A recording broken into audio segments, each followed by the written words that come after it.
Warning, major spoilers ahead, including the ending. Pause if you haven't seen it. We're going into Frenemy, also known as Little Fish, Strange Pond. 16 years ago, a strange, low-budget, philosophical black comedy from 2009 that has quietly become one of the most unforgettable oddities in indie cinema. It's a film that many people watch once, dismiss as incoherent, and never think about again. But for a small group of viewers, it lingers, it burns into memory, it becomes a strange little obsession. This is the story of a movie that shouldn't work, yet somehow does. A movie that blends philosophy, crime, surrealism, comedy, and cosmic morality into something that feels like a fever dream drifting through Los Angeles. And behind it all is a director whose life story is more unbelievable than the film itself. Today we're diving deep into the world of Frenemy, its origins, its director, its scenes, its symbolism, and why this bizarre little film refuses to fade away. A film that on the surface looks like a forgotten 2009 indie oddity, a low-budget black comedy drama that slipped through the cracks of the late 2000s DVD market. But beneath that surface lies something stranger, more ambitious, and far more enduring than anyone expected. This is a film that refuses to behave. It refuses to fit into a genre. It refuses to offer easy answers. It refuses to be forgotten. For most viewers, Frenemy is a one-time watch, a confusing, tonally chaotic, philosophically rambling fever dream. But for a small group of people, it becomes something else entirely. A film that lingers, a film that burns into the mind, a film that feels like a puzzle box, made from cheap materials but hiding something oddly profound inside. Today we begin a 6-episode journey into that puzzle box. This is episode 1, Enter the Strange Pond. Chapter 1, The Lost Indie of 2009. To understand Frenemy, we need to understand the world it was born into. The year is 2009. The indie film landscape is shifting. The DVD market, once a goldmine for low-budget filmmakers, is collapsing. Streaming is not yet dominant. YouTube is still in its infancy as a platform for film analysis, and the mid-budget, quirky, philosophical indie films of the early 2000s are fading out. This is the era of Juno, Little Miss Sunshine, Napoleon Dynamite with quirky characters, philosophical undertones, and a sense of offbeat charm. But Frenemy is not charming. It's not cute. It's not warm. It's not Sundance friendly. It's abrasive. It's grim. It's juvenile. It's philosophical in a way that feels like two drifters arguing outside a liquor store at 3 a.m., and that's exactly why it stands out. Chapter 2, What Frenemy Actually Is. At its core, Frenemy is a story about two men wandering through Los Angeles. Mr. Jack, played by Matthew Modine, speaking in a deliberately pompous fake British accent. A philosophical drifter who talks endlessly about fate, balance, and the forces that shape the universe. Sweet Stephen, played by Callum Blue, charming on the surface but deeply disturbed. A man who leaves a trail of murdered women behind him as casually as someone leaving footprints in sand. Debate morality, witness chaos, cause chaos, encounter strange characters, drift through surreal moments, and ultimately confront the consequences of their actions. The tone swings wildly between philosophical monologue, black comedy, crime thriller, surrealism, and existential drama. It's a film that feels like it was made by someone who has lived several artistic lives, because it was. Chapter 3, The Opening, A Lovely Day, A Dead Body. The film begins with a deceptively peaceful image. Two men sitting on a park bench on a sunny Los Angeles day. Mr. Jack speaks with confidence, as if he understands the universe better than anyone else. Sweet Stephen listens, nods, smiles, and occasionally adds his own thoughts. The tone is almost whimsical. Then the film cuts, abruptly, to a dead woman lying on a bedroom floor. No explanation, no transition, no emotional reaction. This is the film's thesis statement. Life is absurd, violence is casual, philosophy is a mask, and the universe doesn't care. The opening sets the tone for everything that follows. It tells the viewer, don't get comfortable, don't expect consistency, don't expect moral clarity, don't expect a traditional narrative. This is a film that will wander, loop, and contradict itself, just like the characters at its center. Chapter 4, The Characters as Archetypes. Before we dive deeper into the plot, we need to understand the symbolic roles of the two leads. Mr. Jack, the balancer Jack, is not just a man, he is a concept. He represents balance, cosmic correction, the conscience, the devil's advocate, the observer of human behavior. His fake accent is intentional. A mask, a performance, a persona he wears to distance himself from humanity. Sweet Stephen, the human animal. Stephen represents trauma, impulse, violence, the wounded psyche, the unpredictable nature of free will. He is the human soul stripped of pretense. He is what happens when pain and impulse override morality. Together, they form the film's central metaphor. Good and evil are not enemies, they are frenemies, partners in a cosmic dance, two forces that cannot exist without each other. Chapter 4.5: The Other Characters and Their Purpose in the Cosmic Machine. While Mr. Jack and Sweet Stephen form the philosophical spine of Frenemy, the film's world is populated by a series of strange, exaggerated, and symbolic side characters. These figures aren't just random encounters.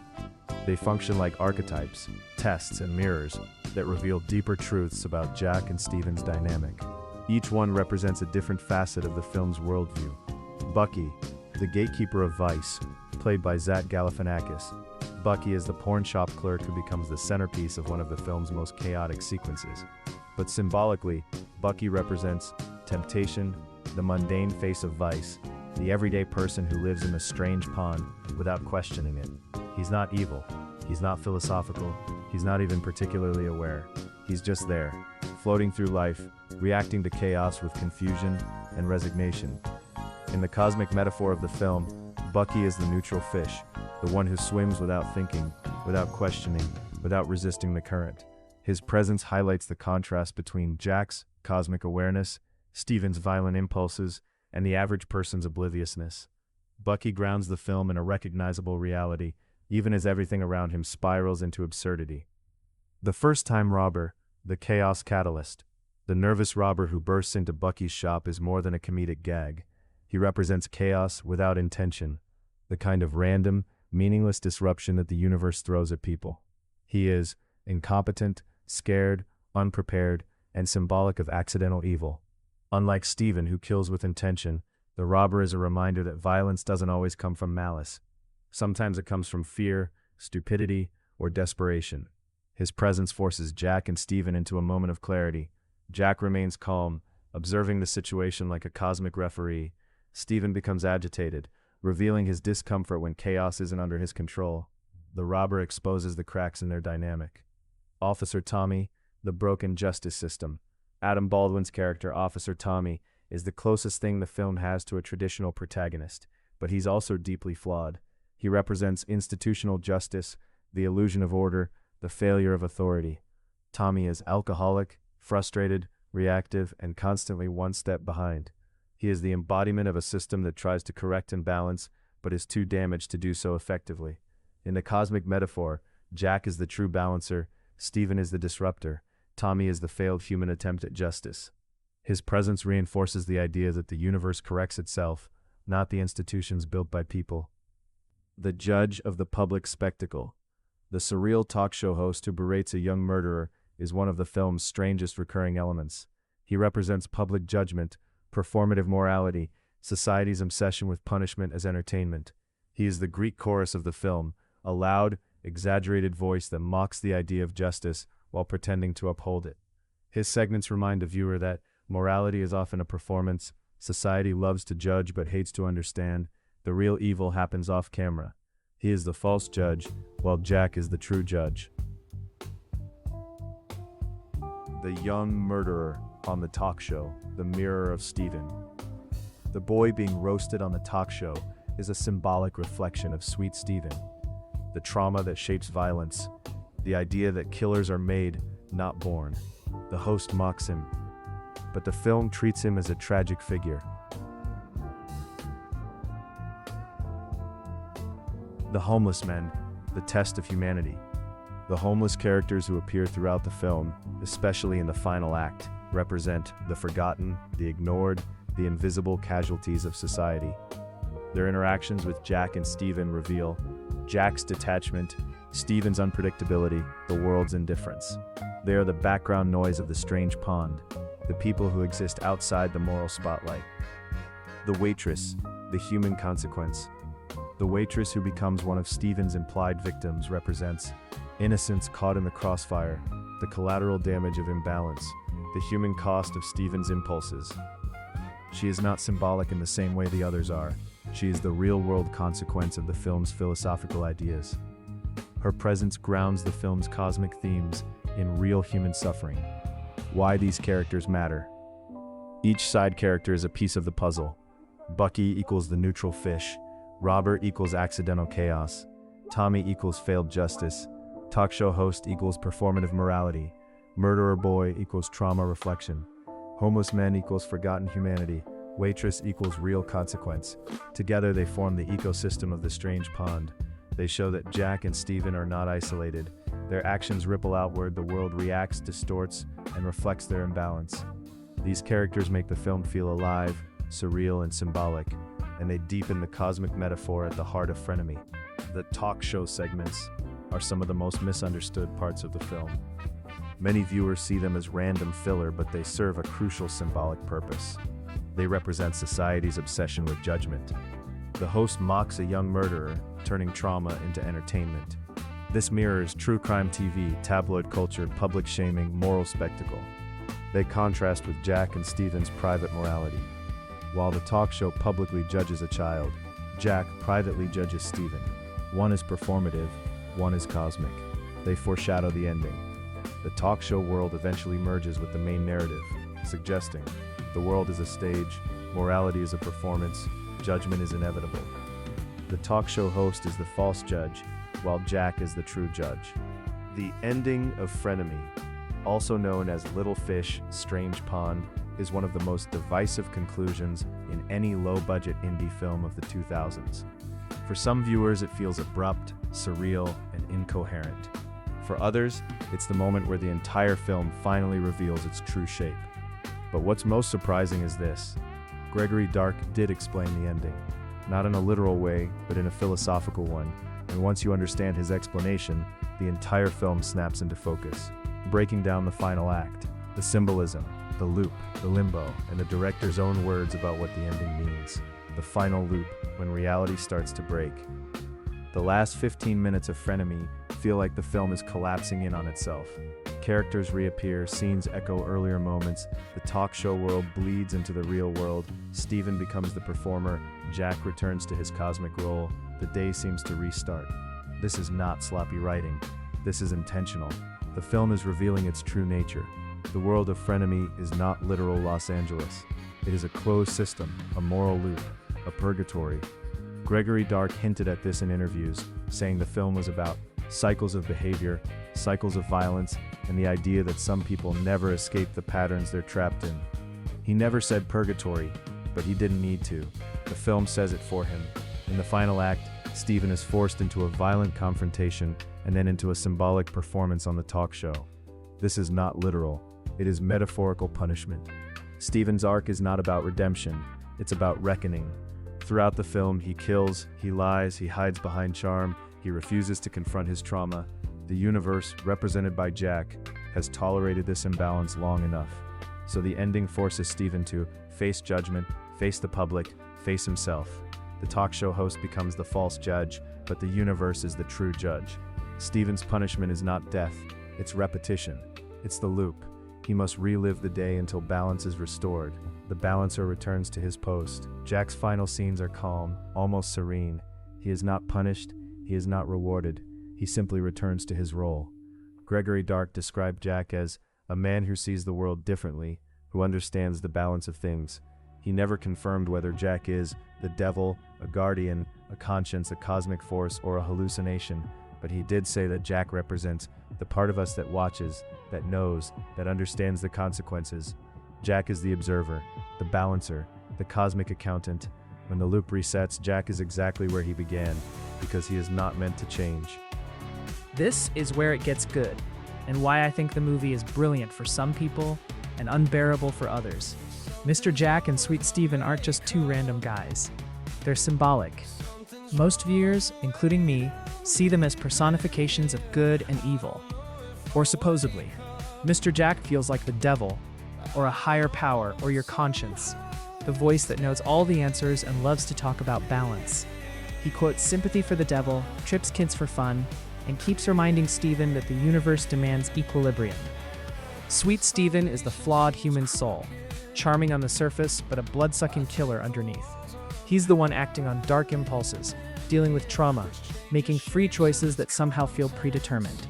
They're frenemies in the deepest sense. One can't exist without the other. The movie is constantly debating fate versus free will. Are we in control, or are we little fish swimming in a very strange pond? The trashy TV show? It's the all the world's a stage idea. Life as performance, sins judged publicly while the real chaos happens off-screen. The ending, super surreal, limbo-like, bum fight, jail uniforms, drives it home. The loop never really ends. Balance is restored, roles are played again. Earth isn't heaven or hell, it's the holding cell where we work out our karma. Some even read the whole film as one guy's dissociative mind, Jack as the internal devil justifying the evil. It's not saying good always wins or evil is cool. It's saying good and evil are dance partners. Our choices matter, but some cosmic force is always correcting the scales. Quick facts, directed by Gregory Dark, ex-adult film director. That energy is there. Written by Robert Dean Klein. Stars Modine in blue with a tiny early role for Galifianakis. That DVD cover is pure bait and switch. Adam Baldwin as the cop. 80 minutes long, straight to DVD, almost no theatrical release. It's a black comedy with gore, dark humor, and heavy philosophy. Warning, major spoilers ahead, including the ending. Pause if you haven't seen it. On paper it's simple, two drifters, philosophical Mr. Jack and impulsive Sweet Steven, wander Los Angeles for one wild day. They talk endlessly about life, death, fate versus free will, divine balance, and the delicate natural forces of the universe. They meet odd characters, pull off a funny porn shop robbery, and behind the chatter, Sweet Steven is killing people. Mr. Jack seems to tag along, or maybe he's guiding things. A detective is on their trail, and there's a trashy TV talk show that feels like a nightmare version of Jerry Springer. It's not a linear thriller, it's meandering and circular on purpose. More My Dinner with Andre crossed with natural-born killers, but low budget and way cheesier in spots. He quotes sympathy for the devil and keeps reminding Steven that the universe corrects itself. Sweet Steven is the torn human soul, charismatic, damaged, acting on dark impulses. He's the little fish in a very strange pond. Together they're true frenemies, one can't exist without the other. The movie argues that good and evil are dance partners.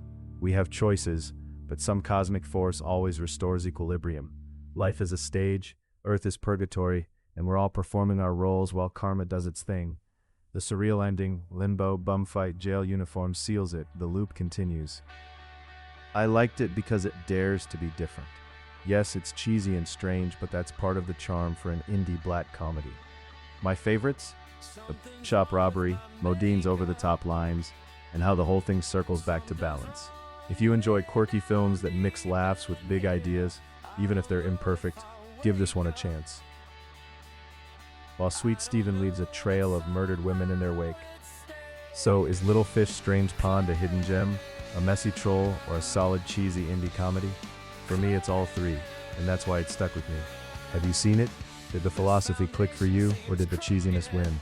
What's your favorite or least favorite scene? Drop it in the comments. If you want more deep dives on forgotten weird indies, smash like, subscribe, and hit the bell. Thanks for swimming in this strange pond with me. See you next time.